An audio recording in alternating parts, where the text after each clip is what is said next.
Welcome to Off the Cut, a podcast where we talk about building, making, and answering all of your questions. I'm Eric from Spenceley Design Co. And I'm Zach from Zach Builds. If you have a question that you would like us to answer on air, you can send it to offthecutpodcast@gmail.com. You can find both of us on YouTube, Instagram, and unfortunately, because we have to keep up with the kids, you can find us on TikTok too. All right, now let's get into the show. Welcome to Off the Cut episode 104 for Tuesday, February 27th, 2024. And we want to continue to remind you that the absolute worst podcast available on Apple and Spotify is in fact the Green Suiters podcast. But the best place to buy woodworking tools is KM Tools, baby. KM Tools. That's right. It's for woodworkers, by woodworkers, and if it's in their store, it's in their shop, or it was just straight up made by Jonathan and his amazing team behind the scenes. Like the new box joint jig that they came out with. So I haven't got my hands on that, but maybe this weekend we'll talk to Jonathan about that. I'd be interested to know what the design process was like. Well, we had an email string going on about that, about getting them back on to talk about product ideation and stuff like that. Yes, that's very true. So maybe any listeners at home, if you got any questions about what it takes to get a woodworking tool from idea to market, send it into the email address, and we'll get Jonathan to actually answer all that live on air. Yeah. We'll grill him. Well, if you're looking for a great place to buy tools, head over to camtools.com. The cool thing is a big portion of their sales goes directly towards the Katz Moses Woodworkers with Disabilities Fund, which gets tools and resources into the hands of folks who need it most. Mm-hmm. And this ad reads not just for us, it's for you guys too, because every month we're giving away a $50 KM Tools gift card. All you got to do is head over to patreon.com/offthecutpodcast and you're automatically entered in to win. That's right. But now that we got that out of the way, you know what else doesn't suck? We've got a guest with us tonight. What? For the Grand Podcast? For the Grand Podcast. Well, we've got a guest with us tonight. I got this intro. He's going to like it. Oh. You've seen him on infomercials trying to get you buy best of the 80s cassettes. You've seen him on the big screen on films like Rocky, Rocky 2, Rocky 3, and Rocky 4. You've seen him at Olive Garden. You've seen him beat The Rock in an arm wrestling competition. Adding yet another mediocre Canadian to the show. Please welcome Dom from M Inspired Living. Based on that intro, my life sucks. Like I haven't done any of those things. You're telling me, I thought you were an extra in Rocky 2. Rocky 2? I was alive when I think I'm probably the only one here that was alive when it came out. When did that movie come out?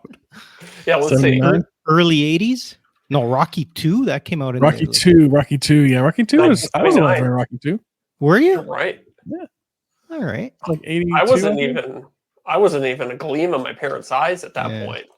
I don't even think my parents loved each other at that time. I probably chaperoned your parents at the school dance. No, you were their scuba instructor, weren't you? Yeah, no, I can't swim. I can't. What kind of scuba instructor would I be? That's all right. Zach can't swim either. Yeah, that's true. I think I told the story on the podcast, but I went and signed up to do scuba diving in the open ocean, not knowing how to swim, because my friends were like, "It's cool, you'll figure it out in the ocean." I was like, "You have a tank, you have a tank of oxygen. What do you want?" Yeah, exactly. You can't drown. If you sink, just walk back to shore. It'll be no big deal. You just inflate your vest with air. You're good. Yeah, no biggie.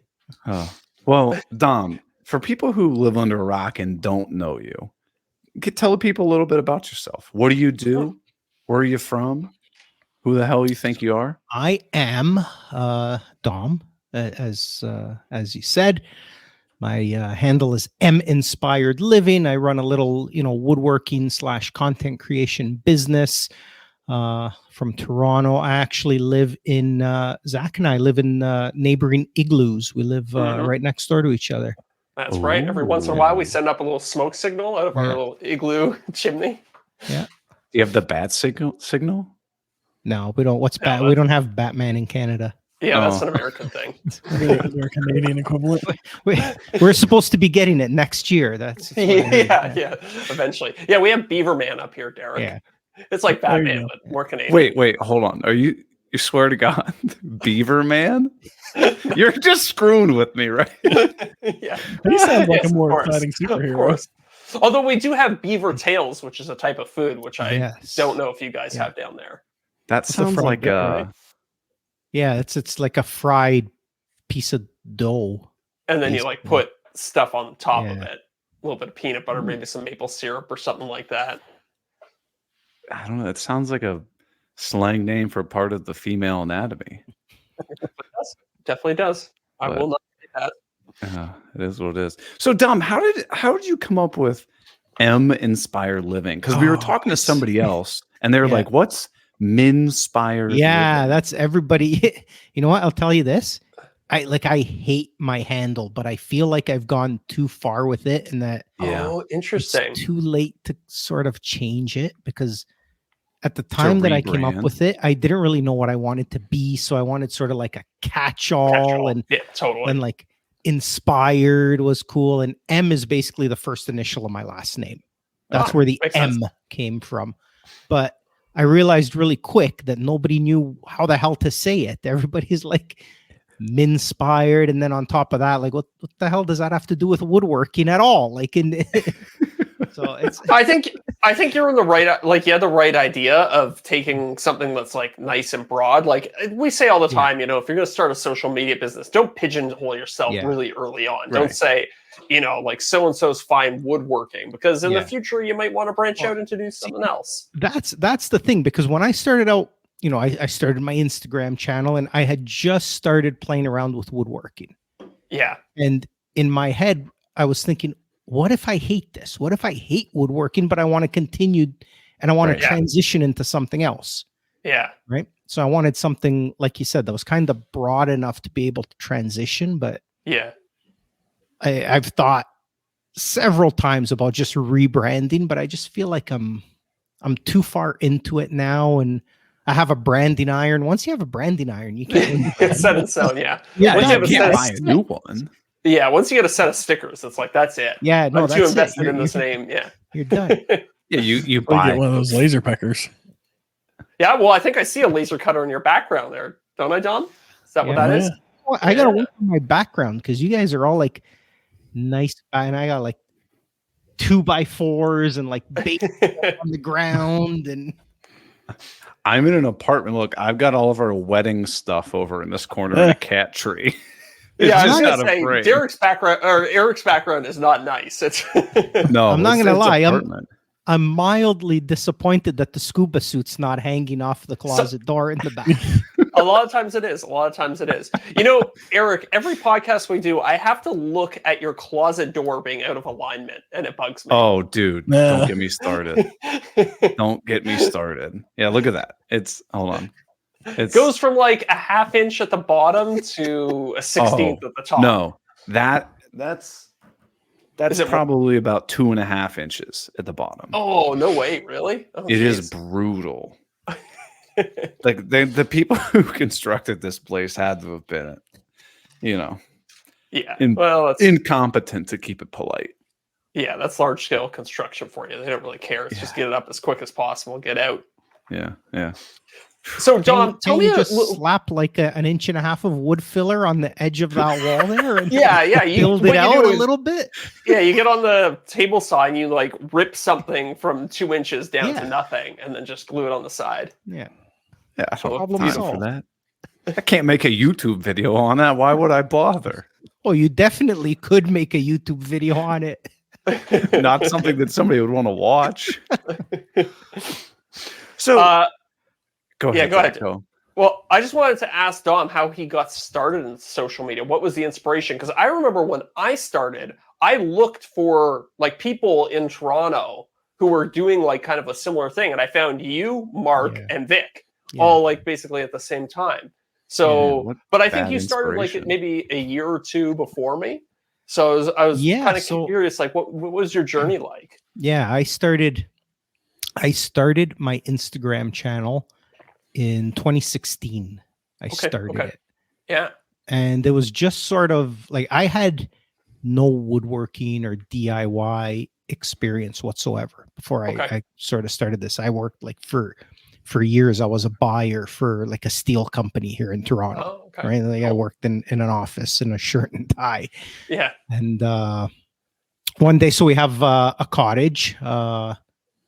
Zach will know what I mean by a cottage. It's not called a cottage down south. I think you guys would probably call it a cabin or like a lake house or something like that. Cottage sounds so much nicer. Yeah, I guess. I think it's got a different meaning for you guys. It's like, you know, what you guys can call Smarties are not what we call Smarties, but I digress. So I have this cottage. We're up there for the weekend and we go to, again, Zach will know Blue Mountain, right? We go to Blue Mountain, this little like ski resort area, like a half hour from where my cottage is. And we're looking in the little boutiques and stuff. And my wife sees this, you know, wooden sign inside one of the boutiques for some crazy price that they had it for sale for. And me, never having done any sort of woodworking or anything manual, basically, I could build that thing for you. Like, we're not spending that amount of money on that piece of junk. So we come back home Sunday evening, and I go in the garage and I have like a handsaw and a hammer and like a couple pieces of like fence board left over from a fence that I didn't even put up. Someone put it up for me. I spent like the next 3 days like hammering this thing together and you know, like spray painting the words, and they all bled through so, a piece of junk. But you're like, look, honey, it's way better than that garbage at the store. You know what? I was so proud of it. Like, yeah, look, I did it. And she was like, is he trying to be nice, right? Like, yeah, it's all right. Let's maybe we can hang it in this closet over here. But, I know the perfect place, behind the laundry machines. Yeah, exactly. Do you want me to hang this up in the living room? No, absolutely. That's where it all started. Like I started basically from that, and then you know, my interest grew, and I wanted to learn and get better and make a better sign. And then from there, I started making things with pallets. Right? Because I think everybody starts out like deconstructing pallets. 100%, 100, and that was like that was peak pallet furniture era, right? Oh like, yeah, it was. 2016 to 2019, like pallet furniture was just going absolutely bananas. It was right in the thick of it. And you know what? I have to say that I think, lucky that I started at that time because it was very forgiving. Right. Pallet wood, like you could take apart a pallet and make the ugliest piece of crap that anybody has ever seen, but it's rustic and and someone will think it's great. And right, like, it was a good time to start out because it was very forgiving. What is so captivating about pallet furniture for people? Is it the fact that it's free? And you can just anybody can kind of find the material on the side of the road, and then that must be what it is. Think when you started, right? Like you're like, oh my God, that Ryobi drill that's $50. Like, not disparaging anybody starting. You're like, that's a lot of $50 is a lot of money for somebody to just blow on a hobby. True. And then you're like, okay, so I want to build this sign. Oh my God, I'm spending $150 on lumber to make this. Or on the way to your mother-in-law's house, you're like, oh my God, there are 3 pallets on the side of the road. I won the jackpot. Sure. You know? Sure. Yeah, it's a good point. And taking apart a pallet is the worst thing. Do you have one of those big breaker bars specifically for it? No, you know what? I learned pretty quickly once I got a little more comfortable. I said, you know what? Screw this. This is way too much work and trouble. And you spend 3 hours taking apart a pallet, and then you end up with like 2.5 feet of usable wood from that pallet. Because half of them split. Or they're like, they have like, you know, suspect markings or stains on them that you don't want to paint. use it, and Dog feces. Yeah. but yeah, that's how I started out. And then I started up my Instagram to sell the crap palette stuff that I was making. Okay, so it went. So you wanted to do maybe something a little bit more hands-on. Were you looking for something a little bit more physical, and then the Instagram came after that? Yes, yeah. So I Okay, just okay. like I said, I attempted to make this sign for my cottage, and I found that as bad as I was at it, and as bad as the sign looked, I enjoyed doing it. Yeah, And it was like, it was a cool hobby, that not the type of hobbies that I had in the past, right? Mhm. And it was different, and I enjoyed it. So I was looking for, like Eric said, a more economical way of enjoying that hobby and not having to go out and spend a ton of money. Like I made Sure. with tools, I think the same mistake that a lot of people starting out make. And I mean, not necessarily a mistake, because you don't want to spend a lot of money, but I went to, Canadian Tire, and I bought a bunch of Eric, no, we talked about Canadian Tire, I think, when he came on the For the Gram podcast, but it's like the Canadian Menards. It's Harbor Freight here. Harbor it's Freight, like these. All right. It's like the Yes. tools that are like very, very suspiciously made. Yeah. And you're right. like, it makes Ryobi seem like a Ferrari. Oh yeah, they're like Festools compared to. Yeah. So I went out and bought a bunch of Mastercraft stuff that was, that's Canadian Tire's house brand, and you learn as you go. Like I bought their planer that, they made a planer? They did. At the end of the day, it wasn't really that much cheaper than going out and buying, something decent, the DeWalt, the DW 735 there, I think it is. But I bought this thing, and it was the loudest. It sounded like a Boeing 747 was taking off from my garage when I run a piece of pine through the thing. Yeah, I have the Mastercraft planer pulled up on my browser right now, and it is $529. Yeah, no, it's not. It's not cheap. Yeah, it's like. But do you have a 10% off coupon and get a free magnetic bit tray and 3 batteries too? Here's the thing with Canadian Tire: if you wait for the sales, it'll go from like $529 to $108. Jesus. Right? Let's say you get a win for like 300. Yeah. But they probably have a ridiculous warranty, right? Anything happens that you take it in, and a guy who doesn't even make eye contact with you just goes, "Oh, here's another one," right? I don't know. I never got that. Like I sort of like just gave up on it when I, started to learn a bit more, and said, you know what, let me just get something that's like. I tried to run hard maple through that thing. Oh no. Probably just bent the blades backwards, right? The whole machine vibrated itself right out of the garage into the trash can. So you got all the Canadian Tire tools, and you slowly upgraded. And then what did it become like? I need to sell this so that I can actually afford to buy these tools, basically. Yeah. That's basically what it was. I would sell something and work my way up, get a little bit better tool. That's the hustle, right? Sell a piece, buy a new tool, sell a piece, buy a new tool. Like that's how you build up your shop in the beginning.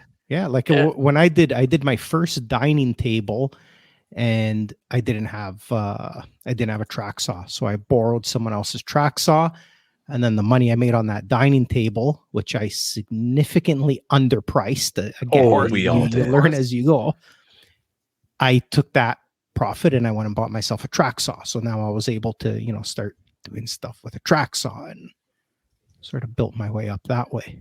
I think that's a misconception is viewers see everybody on Instagram, TikTok, Facebook, YouTube, or whatever, and they're like, man, must be nice to just have 50 grand to go out and buy all of your tools at once. It's like, no, it was a long road. Yeah. When people follow you on social media, they're tuning in to season 10 of your life, essentially, right?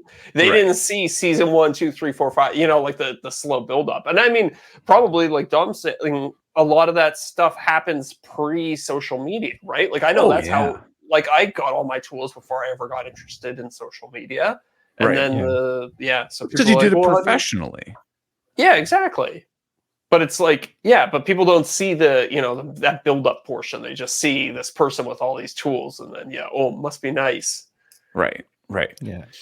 So, Dom, one of the things that we're always interested in, because Zach and I have had next to zero luck in this avenue, is actually selling stuff to people. Like you still sell stuff to people, don't you?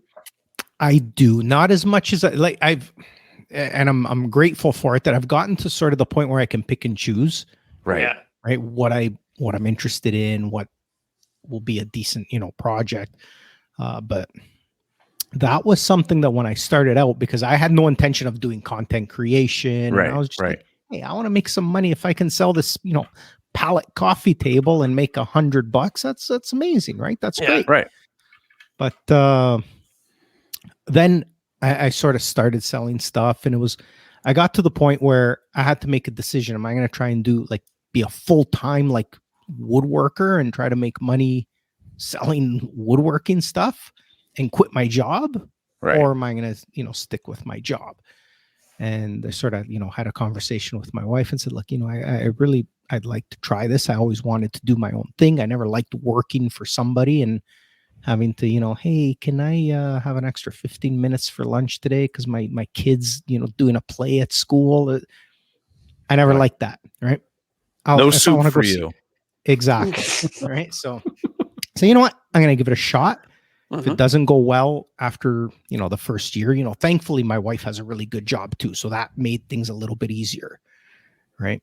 But I said, if things don't go well in 6 months or 12 months from now, I just go get, another job. Right. And go back to it. But from the day I left my job, I sort of in my own head, without saying to anybody, I said, I'm going to do whatever it takes to never have to go back and work for somebody else ever again. I'm never seeing any of these dorks ever again. I'm out of here, losers. And I hustled. Like, I can't tell you, I did like cold calls. I would go out and knock on doors, and that charcuterie boards were just becoming a big popular thing, right? It went from people not knowing what they were to suddenly everybody wanted a charcuterie board, right? So again, you're getting into woodworking. That's pretty easy. Like, it doesn't get any easier than that, really. There's very hard to make a big mistake on a charcuterie board. Fair. Right? So I walked into, I don't know how many restaurants and bars and golf course, clubhouses, and with samples in the back of my truck. And hey, I'm give them a business card, and I'm so and so. I do this. You guys have it. And a lot of places just showed me the door and said, right. We're not. But for every 10 places that did that, if I got lucky, one place said, yeah, okay, let's see what you got. And I sort of built up business that way. And for the first few years of my business, where before the content creation thing started to pick up a bit, that's how I paid my bills, was charcuterie boards. I sold literally thousands of charcuterie boards. Right. Was it mostly bulk sales that you were doing? You go into business and they'd order 100 from you or whatever? Yeah. Yeah. Okay. I did a lot of bulk sales to restaurants and hotels and that sort of thing. And then I do the odd market and show, especially around Christmas time. And those were one of a kind show and stuff like that. Yeah. Well, I never did anything that big. I did them on a smaller scale. Okay. Because those big ones, I did with those. They're hit and miss. I've done shows, honestly, where I've done really well, where I'd go back no problem because I made good money at them. Sure. I did other shows where I'd stand there all day and not make one sale. Right. Right. So it's hit and miss. The thing with them, the way I always looked at them, and I did a lot of them for a few years in those early years, was I looked at it as sort of a marketing exercise to keep me from getting discouraged. If I went and did a show and I sold nothing that day, I said, well, you know what? 32 people took my card. Right. And maybe, one of those people, and it has happened. I've had people still to this day call me and say, hey, I met you at such and such market 3 years ago. Can you make me a charcuterie board? And, right. So That's you cool. have to sort of look at markets that way. Otherwise, they Yeah. become really discouraging because some of Yes. them are Yeah. really expensive. Like you're spending like $1,000 To get a to go booth, do this right? market, right? And a thought like compared to the one of a kind, $1,000 is nothing. Yeah, Right. I don't. One of a kinds. It's like this big show for people selling homemade stuff here in Toronto, and I think it's like $5,000 for Yeah. the weekend or something like Ooh, that. yeah. It is not cheap. It's kind of border on big business. Yeah. And it's not, you have to sort of go through a process to even be accepted into that Yeah. one. You can't just have And they have- anybody They have showing all up there. sorts of crazy rules, like you can't run out of inventory Yeah. throughout the week, otherwise they kick you out. And like you have to have it all has to be Canadian made. There can't be like any American products or Chinese products or anything. It's like very very strict. They've got all Yeah. sorts of crazy rules. I know a few people that I've met through doing these markets that, they got into the one of a kind show and they basically spend 9 out of the 12 months of their year preparing for this one show. Yeah. Wow. So you're throwing all your eggs into that basket and hoping that, it's going to go really well for you. Yeah. So then what kind of made you, did you start to get into social media to try to like drive more business to the Yeah. product sales? Yeah, that's 100% what it was. Because at the time when I started Instagram, like I said, in 2016, this whole content creation thing wasn't a thing yet. Mhm. Right. There was very few people I knew who were sort of like maybe getting a free drill here and there, Bottle of glue. getting a bottle of Oh, glue, glue. but That was big back in the day. like Like nobody even those, was. just those little freebies. It was Yeah. funny. Pencil. Yeah, but that's like in sort of the maker woodworker DIY space. Nobody was like getting paid or doing campaigns with brands. That was it wasn't a thing yet. Yeah. Right. So yeah, I started my page just as a way to, feature what I was making and try to, sort of have like a digital business card to say, hey, if you want to see some of what I'm doing, because I didn't even have a website yet at that point. Yeah. Oh yeah. Right. I don't think anyone had a website when they first started. Right? And how did it work for you? Did you find it to be like a good kind of lead generation? Yeah, it Yeah? was like I did more. I think things changed when Instagram went more video. Yes. When it was a 100%. picture, a photo app, it was a lot easier to get business from Instagram. Yeah. And yeah, Boom. I used to Finished photo. Somebody's like, I want that. exactly. You're not Right. selling Now- anything off videos now. No, what he said, because the video's showing a process. It's hard. Like, yeah, you get Yeah. now and then you'll get someone messaging you saying, hey, can you make me this or that? But like most of my actual business these days in terms of like product is from either word of mouth or from repeat clients. Makes sense. Right? It's not like, again, I can't say I don't get any business from Instagram, but it's a lot less than it was in those early days. Mhm. So then And- what kind of morphed you into a content creator? Is it just like you slowly started to realize that you kind of are gaining more traction through that avenue? Yeah, as my following started to grow and I realized I liked making videos, right? I liked, posting nice pictures and that sort of stuff. And then as, brands start reaching out to you, you say, hey, you know what? Maybe instead of having to sell 400 charcuterie boards, I can do this one ad Yeah. Right. and not be sanding for, 3 weeks Mhm. of sanding charcuterie boards, right? Yeah. And you can totally. dick around on the ad too. Like you can screw around, Yeah. have fun with it, let some of your personality come out, and you're like, wait, That's right. that's gonna pay me the same amount as all of this work. Yeah.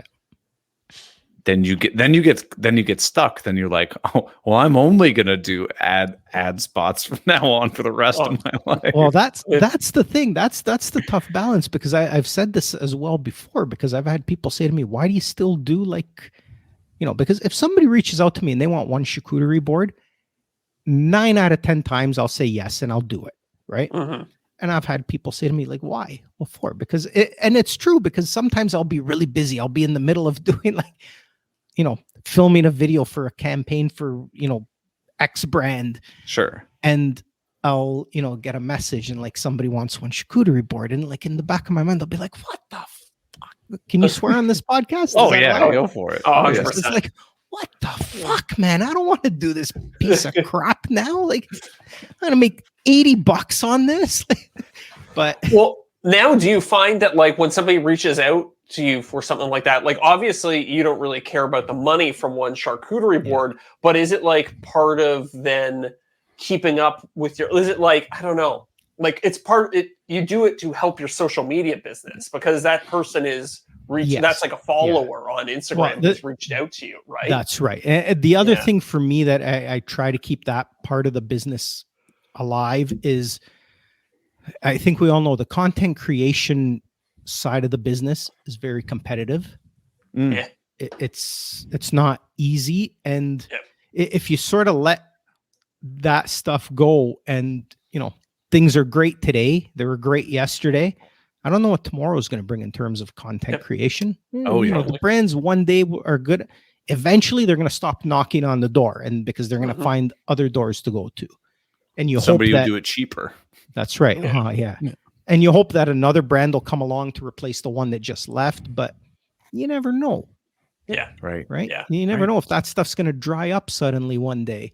So it's good to not let all of that stuff go, especially with returning, clients. I never say no, because once you say no one time, if they really need it, they're going to go find someone else to do it for them. And that's going to be their new go-to person.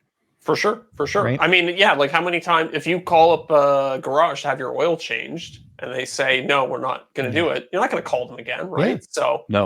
So you're those over relationships. Yeah, for sure. So with your business, like what percentage of revenue comes from social media, we'll call it, versus, product sales? So like content creation, you mean? Yeah. At this point, I'd say we're probably like 75-25 split. Okay. Like 75% predominantly is content creation. Content. Yeah. Content. Yeah.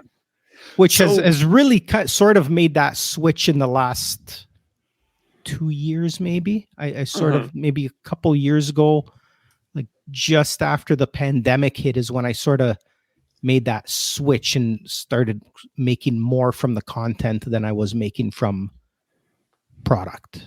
Interesting. So, genuine question, because Zach and I have tried to monetize Instagram with varying success. And you live in Canada, which means you guys were never had access to the windfall of cash that Instagram was throwing out during the Reels bonus days and all that kind of stuff. You cannot make money natively on Instagram as a Canadian. No. So just how recently, the hell do you make I don't money? know if Zach got this feature yet, but I had got like maybe a month ago. I can have ads play on my profile now. People go to my profile and they scroll through my posts. After every 5 posts, an ad comes up. Oh, interesting. No, I didn't get that, but I haven't been on Instagram in like a month. I haven't. So. I'm gonna while we're keep talking. I'm gonna look up. Okay, so here's and I know what you're looking up because I'll tell you. I've had it for about a month now. 9 cents. Yeah, I made 2 weeks ago. I made 7 cents. Last week I made 0. And this week I just updated. I made 5 cents. Oh my God.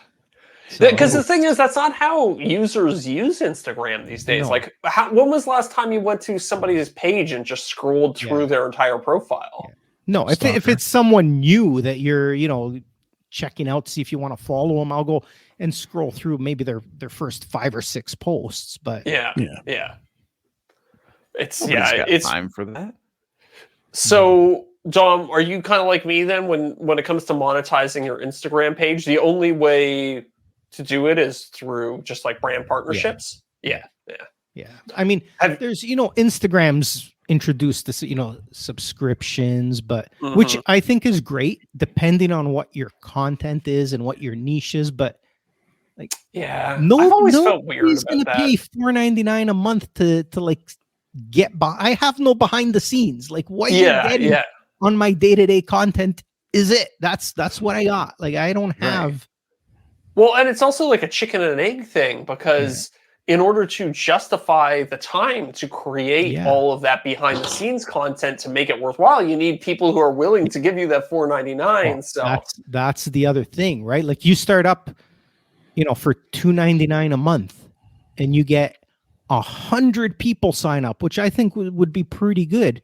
Yeah, you're making $300 a month, but now you need to make all this content to justify that $300. It's right. Yes. It's doesn't really so basically the only way that you're able to run the business is basically doing brand partnerships and stuff. So how do you go about getting those? Are they predominantly brands that reach out to you? Do you reach out to them? Do you have an agent? How do you do that? Yeah, so I do reach out to brands when I find the brand that I want to work with. Sometimes it works out, sometimes it doesn't. A lot of time when you're the one reaching out, I think you guys know that a lot of times the brand's a little like, hey, what are you doing? Like, don't reach out to us. Like, don't reach out to you when It's like it's like when you were selling charcuterie boards door to door. For me, it's been like, maybe 10% of brands I've reached out to have been interested in working with me. Dude, mine's lower than that. You think so? Yeah. Yeah. I think I have very low self-esteem, so I get discouraged really quickly. So I think when I first started doing Instagram, I reached out to like 30 companies all at once, and I heard back from maybe one or two. Yeah. And I was like, okay, well, I'm just not going to do outreach anymore. I don't think I've reached out to a company in 2.5 years. Yeah, I don't think so either. It's mostly, most of my deals are from them reaching out to me. Right. Yes. Right. The vast majority. But I feel like there's nothing to lose reaching out. Even if definitely. You know what? Most likely it's going to be a no if you even get an answer. But I have, gotten a couple good deals, more than a couple good deals by me making that initial contact. Well, that's good to know. Right. A couple of times, even it was initially a no, but down the road, a few months later, they reached out back to me again. So, there's really no harm. The worst they can say is, we're not interested, or if they want to be, nice and put in a nice way, they'll tell you, we don't have any campaigns going on right now. And budget's I heard that one a lot. Yeah. Our budget is used up for the year. And, but so you're all on Instagram. You have not gotten into the YouTube game yet. So, well, you have a channel. I have a channel. I have like 1,000 subscribers. No, I have like full. Oh, you do? I do. I have like. Is it the staining video? No, that's Vic. Vic has like the 9-minute staining video. I didn't know if you took Vic's 9-minute staining video. I've got like most of my videos have like 100, 300 views. I have a couple that have done okay. I think my best one is like 40,000 views, which is like nothing in the YouTube world. But that's one. That's one video. It's not like they're all getting that. That's right. And you want to know the funny thing? That one video it's sponsored content. Oh, interesting. It's for a brand deal. And it's funny the amount of brands that are interested in getting YouTube content from me, knowing that my YouTube reach is very small. Interesting, right? But they must see that one video and be like, well, and sometimes I find with brands, you never know what's going on behind the scenes with the brand. They might have some partnership with Home Depot where they're looking to show that they're out there, our product is available. You can get it at Home Depot. And there's like, I don't know. I'm trying to think of a good example of this because I've had this recently a couple times where companies will be like, well, we just want to show Home Depot that we're taking our advertising game seriously. So we are spending money on YouTube to prove to Home Depot or to Lowe's or something like that that we're out there pushing the product, which is exclusively available at Home Depot. Yeah. Yeah. So, Yeah. I feel like too, some brands are savvy enough to realize that the content on YouTube has legs more than like Instagram or TikTok. And I may have 1,000 subscribers now, but they're almost sort of like hedging their bets that if this guy ends up with 100,000 subscribers, that 100%. video that has 150 views today might end up with 100,000 views down the road. Yep. Right. They look at your Instagram and they're like, oh, this guy's capable of building an audience, so we're gonna, get in on early on the YouTube thing with him. Yeah. Right. Yeah. And especially, I mean, I'm case of this. I've talked to you guys about this before. I've had YouTube videos that were literally over 3 years old that out of nowhere, they've gone, the first 3 years had like 1,000 views. Yeah. That's how my most popular video on YouTube is. I'm at like 2.5 million views, and I got those literally 2.5 million views on that video in like 3 months. Yeah. 4 months. But after the video has been out for almost 4 years. Yeah. Yeah, it's crazy. It's insane. Like, and you've got an opportunity. That's the beauty of YouTube. And I've said to a lot of people as well that I wish in hindsight, the time and effort I put into growing my Instagram, I had put into growing my YouTube. Yeah. Right. Because but it's not too late. No, it's not. It's definitely not too late. No. And especially like you've got a lot of humor to your personality. People would eat that up on YouTube. You add some funny voiceovers to the stuff that you're doing, some, dry humor and jokes and stuff. People would be all over that, like making woodworking funny, right? People love that. People would watch it not even to see, because they don't care what you're building. They just want to see what they just want humor to they want to be entertained. And right. Yeah. I think that's sort of the mix that you want to try to aim for with any social media pages. You want to, have some educational content, but you want people to be entertained, because you could be the best at what you do, but if it's boring, nobody's going to care. It's like watching a Nova documentary in science class as a kid. But then you got Bill Nye, right? Bill Nye is a character. He's entertaining you, but he's teaching you. We had the knockoff of Bill Nye up here in Canada called Beakman. Yeah. What? You guys didn't have Bill Nye? Oh, we had Bill Nye, but we also had Beakman. In Canada, for every famous American there's a knockoff Canadian version 100%. Of that. Yeah. Right? Like you guys had Mr. Rogers. Yeah. We had Mr. Dress Up. Yes. Mr. Dress Up. What? Yeah. I've got to look this character up. Here's the way Canadian TV works. They see what works in the US and they're like, oh, we'll just do that, but over here. Okay. And then they do it. Mr. Dress Up's getting put on the list down here. Oh, no doubt. Well, he had a tickle trunk. He did have a tickle trunk. He did have a tickle trunk. That's right. Oh, that could be a title. One where they visit the tickle trunk. But you know what? Another point about working with brands that in Canada is a little bit more difficult is in a lot of cases we're working with the Canadian branch of a brand, right? The Canadian office, and the budgets are not the same as the US branch of that brand. Oh, that's interesting, because I've actually always kind of felt the opposite. I felt that we're kind of lucky to be in a smaller market, because a lot of the time I find that there's not, let's say somebody wants to do, a power tool with an Instagram content creator.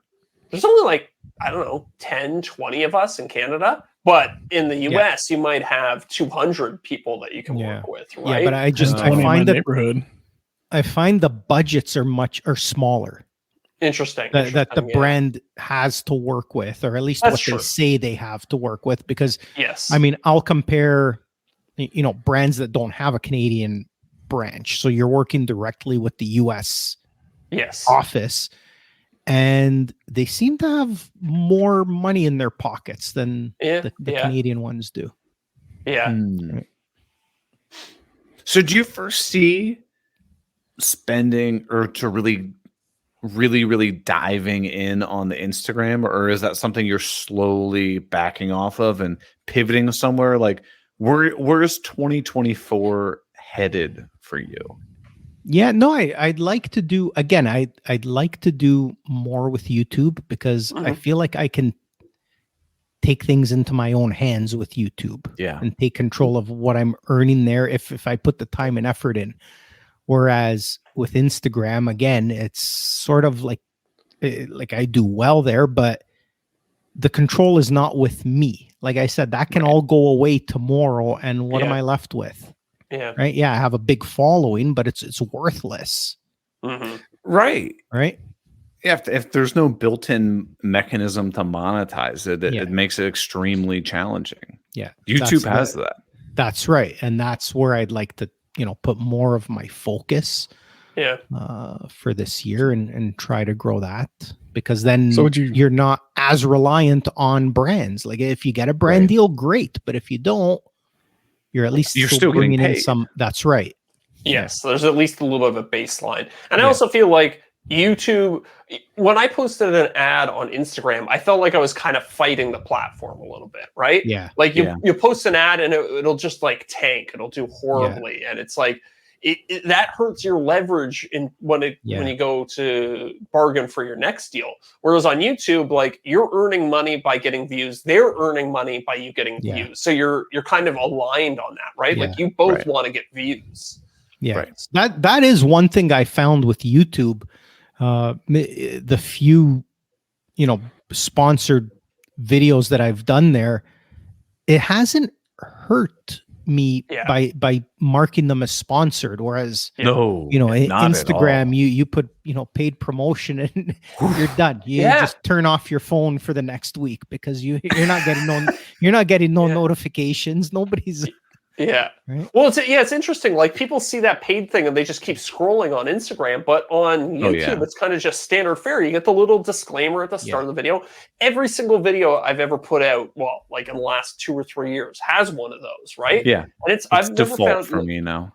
Yeah. Yeah. I just click the box. It doesn't even matter. Like I don't think about it. But on Instagram, I'm like, oh, I had to check this box. It's going to kill the engagement on this post. Yeah. So do you change the name of the podcast from For the Gram to For the Tube? We might in 2024. Yeah. We might. Yeah. Tell people about, for people who don't know, this is a podcast actually worth listening to, unlike the Green Suiters podcast available on Apple and Spotify. Tell them about For the Gram. Yeah, For the Gram, we it's myself and Vic, the Stump Shop. I think most people are probably familiar with them, and it's sort of like what you guys do. We just chat and talk about our experiences with social media. I mean, it's called For the Gram, but we talk about everything from Instagram to our experience on TikTok, and trying to find our way on YouTube and. A whole bunch of other stuff. The Rock and you guys are a lot funnier than we are, though. Why Eric scuba dives in his garage and all kinds of stuff. And you guys were nice enough to pick my intro. I recorded an intro for them. They use my intro every once in a while. Yeah, we use it all the time. I know. Yeah. What about the Micro Machines guy? He's got a pretty good intro. The other guy. Yeah, he's I don't know. That guy's a little bit too like. It sounds like it's a cage match is coming up. He's got a really intense. Oh, it's a good show, though. It's a good show. And I was. Did you bring Zach on an episode yet, or am I the only one? No, I've never got the invite, the exclusive golden ticket. We're going to have an all Canadian episode. The Canadian Powerhouse episode. Yeah.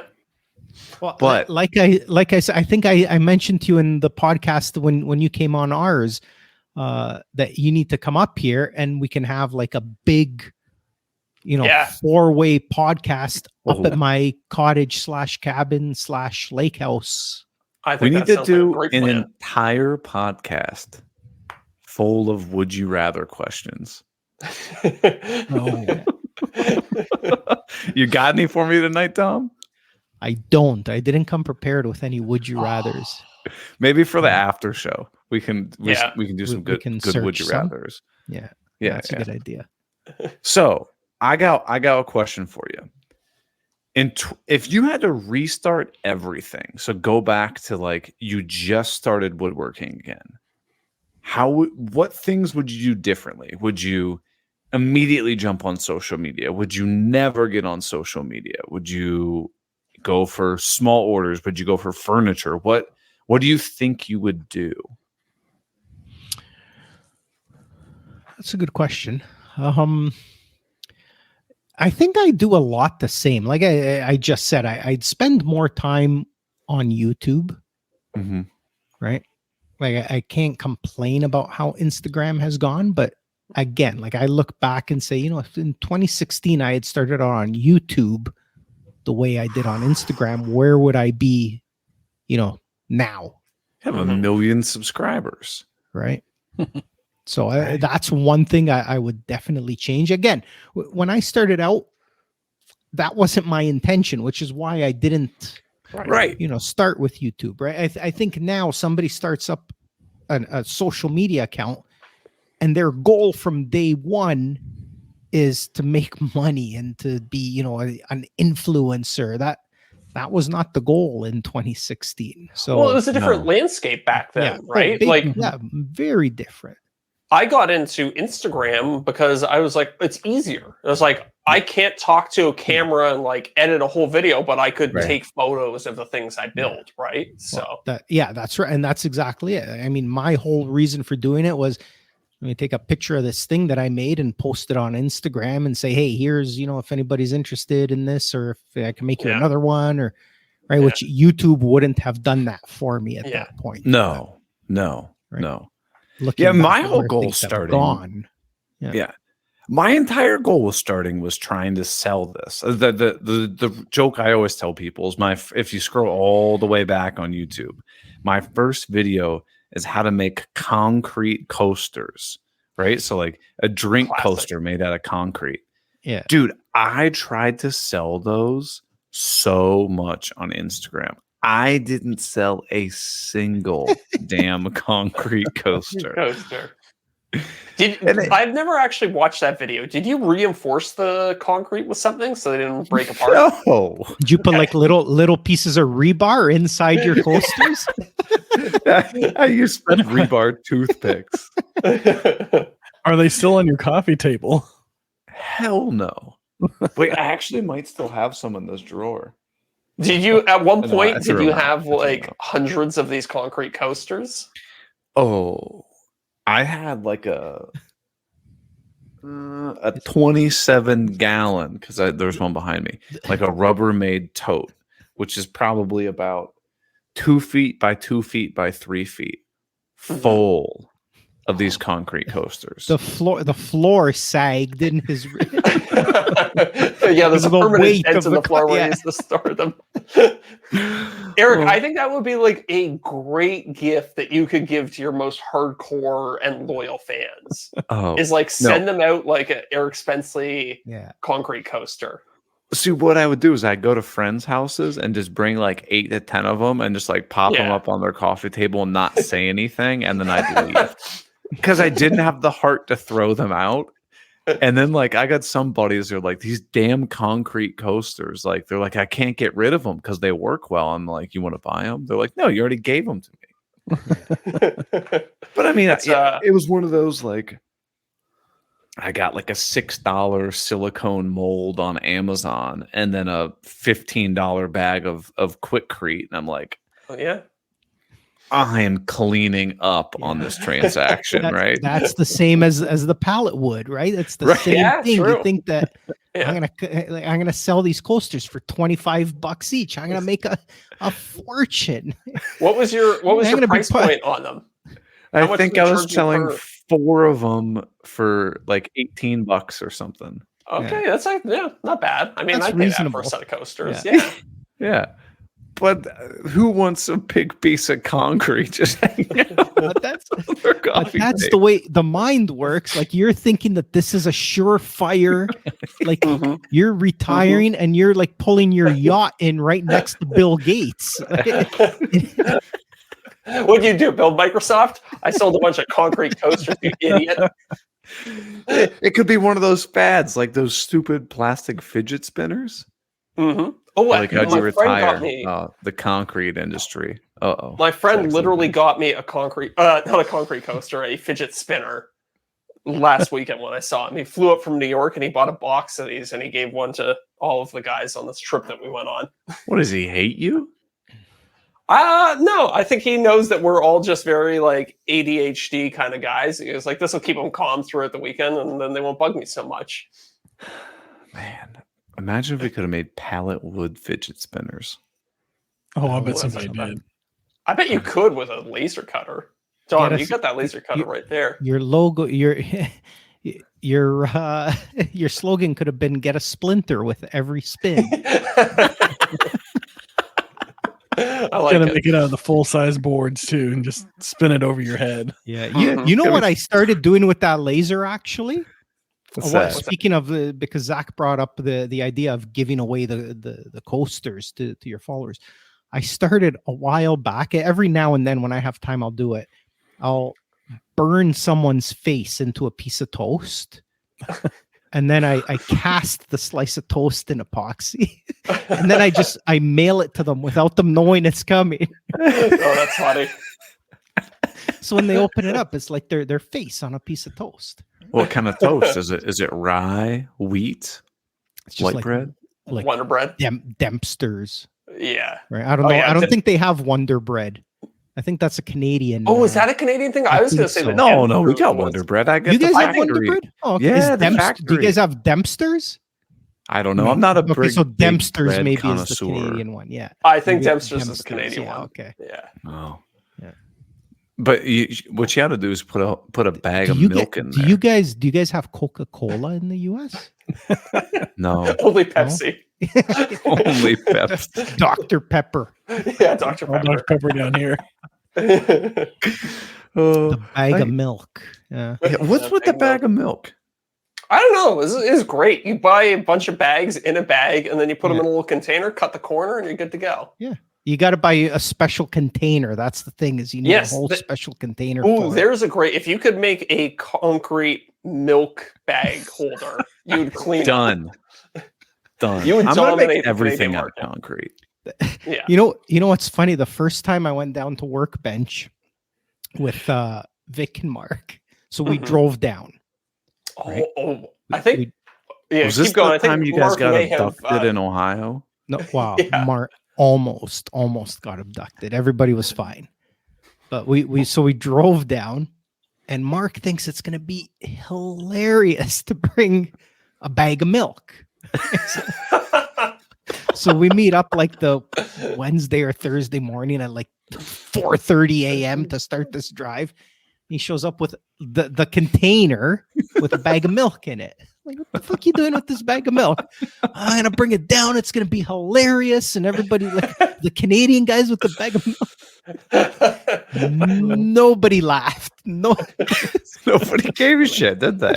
and like by day 2, he's so mad. He's like, this fucking bag of milk. Like, what was I thinking bringing this bag?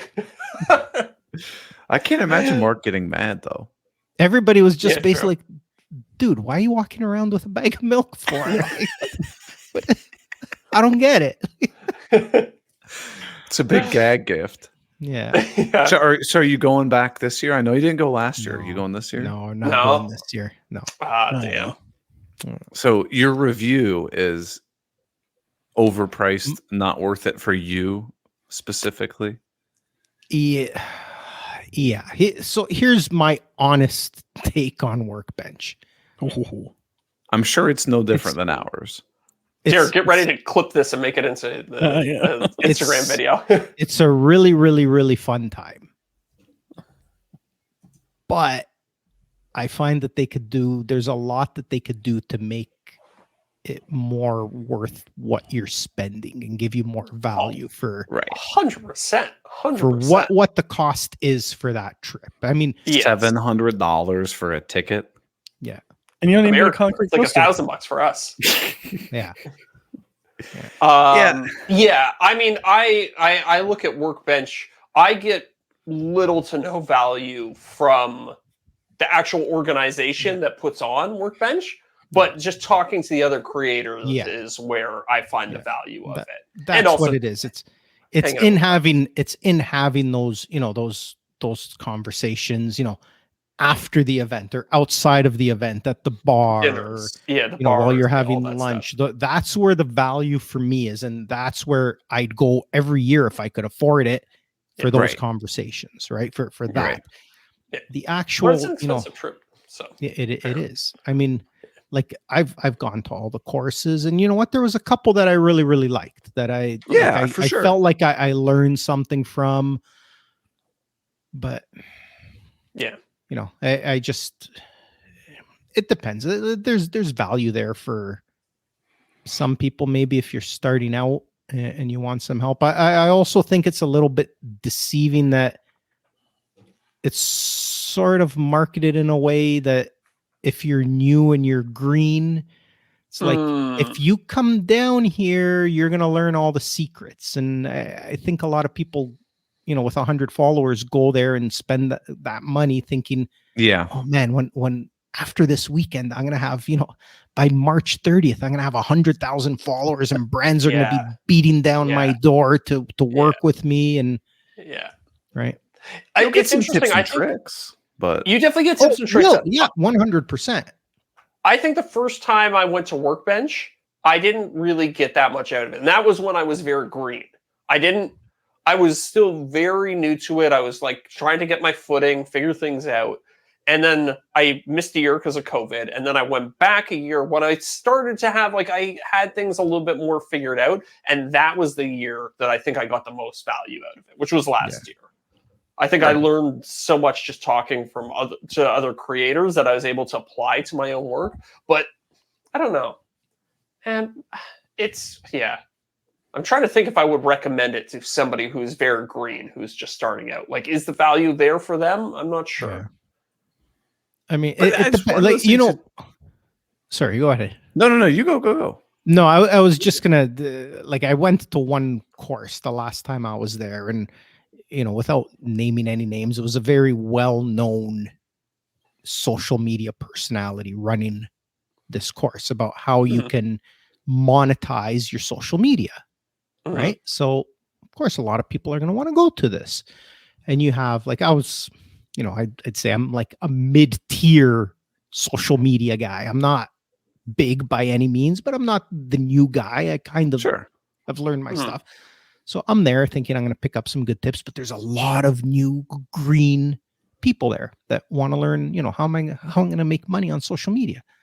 So the social media personality proceeds to spend the next hour talking about all these things you can do, and they're just not achievable for somebody starting out, right? Like they're talking about, you know, you can, you know, do this, you know, work with this brand, and they're going to pay you, you know, and they're using real numbers, which again are not attainable for somebody with 1,000 followers. Right. You know, this brand, you're going to charge them $4,000 to create this set of content for them. But then when you're creating this content, now you're going to take pictures of all this stuff, and now you can sell the pictures to magazines and stuff, and you can charge X amount of thousands of dollars to all these magazines for these pictures, like for the next 5 years. And then you can make plans, and you can put them behind the paywall on your website, and people can come and you can charge them $25.99 for the plans. And it's just, if you're this person,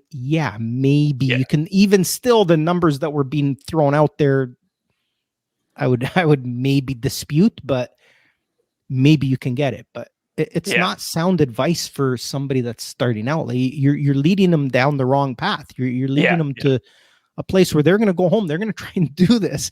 They're going to reach out to, you know, People magazine with a picture of a of the cutting board they just made and say, "Hey, you want to buy this picture for $4,000 and I'll let you guys publish it in your magazine?" It's right. Well, I think that the challenge is like, what audience do you cater to? So if you're catering towards an audience of folks that have just getting started, then there would be a lot of value in showing, hey, here's how you upload a reel to Instagram. Yeah.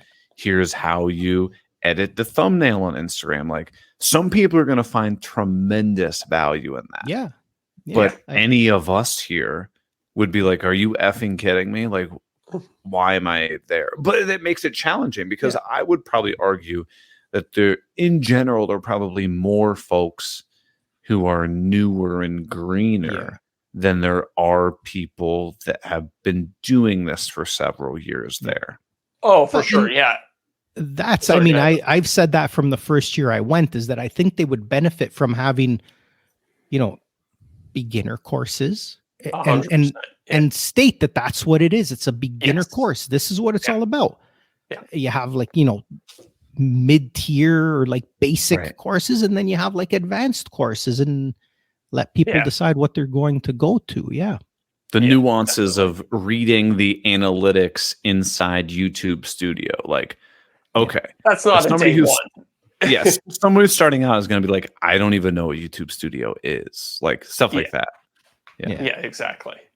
Yeah, that is a serious complaint, and I think you're spot on, Don. It's like they need to have some sort of grading system, like beginner, medium, expert, whatever. Yeah, and it is like a pyramid there. Like there's a lot of people who are very green, and then there's the more advanced people. There's the people in the middle, and it's like there's courses for everybody, but they don't make it clear who each one is for. Yeah, totally agree. Well, we're at an hour here for the main show, so I think we head over to the after show. But before we do that, I want to thank our newest patrons. We've got David Murphy. Hell yeah! That's Ryan Murphy's brother. Ryan Murphy's the director of a bunch of shows on Netflix, right? Oh, definitely his brother then. I think we're probably getting scouted for our own Netflix movie right now. Can you imagine that? A horror series on Netflix? It could be all the ghost stories that we would reenact from our childhood. Oh yeah. That was like that was the gag from one of the very first episodes, was ghost stories, I think, right? Yeah, I think so. Is it like episode 3 or 4? The one where they see ghosts or something. But then listen to this. We got Keith Johnson? What? Huh? Yeah, I don't recognize that name at all. Never heard of him. At Keith Johnson Custom Woodworking. Huh. Sounds like a dog person. Yeah, not familiar. Sounds like somebody who's just looking to plug their social media. Yeah, he's probably trying to plug KJ Sawdust and Shop Sounds podcast and all these other shows. But huge shout out to our new patrons, David Murphy, and then I guess Keith Johnson. There's room for everyone, I guess. But we also want to give a huge shout out to all of our top tier patrons who are helping keep the lights on. Renee, you'll like this, Dom, also known as the Goblin Spanker. We've got Dan Armendariz, Luke Schmidt, Josh at Freedom Workshop. Josh is coming down to WorkbenchCon, by the way. Sure is. I know. I'm looking forward to meeting him in person. Corey Duvall and Dadu. So huge shout out to all of our patrons. If you want to support the show, unlock the after show and tons of other stuff. Ooh, like that Cam Tools gift card. Let's go to patreon.com/offthecutpodcast, because that's the only way that you can help us defeat the Green Series podcast. But you can also go to what?